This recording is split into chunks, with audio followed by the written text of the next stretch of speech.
இப்போ வந்து ரீசெண்டா வந்து வெல்லும் தமிழ் பெண்கள்னு சொல்லிட்டு முதல்வர் தலைமையில வந்து ஒரு நிகழ்ச்சி பண்ணியிருந்தாங்க. திமுக மட்டும் தான் வந்து ஏதோ பெண்களுக்கு வந்து எல்லாம் செய்த மாதிரி வந்து ஒரு போர்ட்ரேட் பண்ணியிருந்தாங்க. இதெல்லாம் நம்ம எப்படி எடுத்துக்கிறது?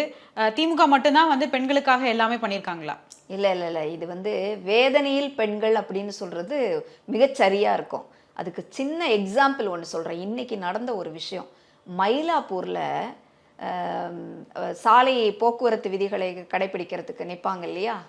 போக்குவரத்து போலீஸார். அதுல ஒரு பெண். அவங்க வந்து நைட்டு 9 மணிக்கு சாலைகள சீர்திருத்தம் பண்ணிட்டு இருந்திருக்காங்க. போக்குவரத்து சீர்திருத்தம் பண்ணிட்டு இருக்கிறாங்க.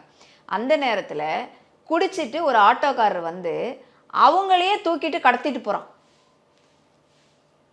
போக்குவரத்து காவலராக இருக்கக்கூடிய ஒரு பெண்ணுக்கே இங்க பாதுகாப்பு இல்ல.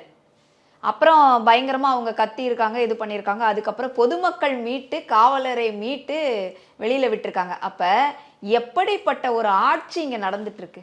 பொதுவா அந்த காக்கி சட்டைய பார்த்தா எல்லாருக்குமே ஒரு அச்சம் இருக்கும், பயம் இருக்கும்ல. ஒரு மரியாதை இருக்கும்ல. காக்கி யூனிஃபார்முக்கு மரியாதை இல்ல. காவலர்களுக்கு மரியாதை இல்ல. காவலர்கள் வந்து பாதுகாப்புக்கு போய் நிக்கிறாங்க. கனிமொழியும் தமிழச்சி தங்கபாண்டியனும் கலந்து கொண்ட பொதுக்கூட்டம் நம்ம எல்லாருக்கும் தெரியும். நம்ம அதை பத்தி பேசியிருக்கிறோம். அங்க இருந்த 2 திமுகவினுடைய இளைஞரணி நிர்வாகிகள் 2 பேர் சேர்ந்து ஒரு பெண்ணு ஒரு காவலருக்கு வந்து அங்க பாலியல் சீண்டல் பண்ணாங்க. இப்படி இந்த ஆட்சியில வரலாறு காணாத ஒரு விஷயம் நடந்துட்டு இருக்கு. பெண் காவலர்கள் கூட இங்க பாதுகாப்பா இருக்க முடியல அப்படின்னா இங்க யாரு பாதுகாப்பா இருக்காங்க? இதுல வந்து வெல்லும் தமிழகம் இல்லைன்னா வெல்லும் தமிழ் பெண்கள் இப்படியெல்லாம் பேசக்கூடியது எல்லாம் வந்து எப்படி பேசுறாங்க?